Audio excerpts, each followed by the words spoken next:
Sa number 7, isa ka mangunguma ang patay matapos matiruhan sa Banwasang Kawayan. Nagainom-inom ang pitutanan ka mga persona sa kubo nga sakop sang sitio Gabok, Purok 7, Barangay Basak, Banwasang Kawayan. Sang mag-abot ang lalaki nga may dala nga pusil, Martes ang gabi. Nagsingit ang sospek kaging kilala kay alias Rudy kung sino ang isog kag nagpalupok sang armas sa babaw. Matapos sini, iya gintiro ang paa sang biktima kaging kilala kay alias Doming.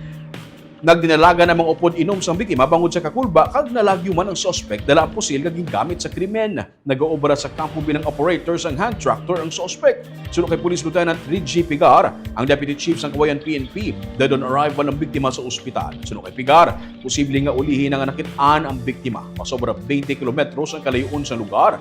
Sa proper sang banwa kag may sapa pa nga kinahanglan tabukon.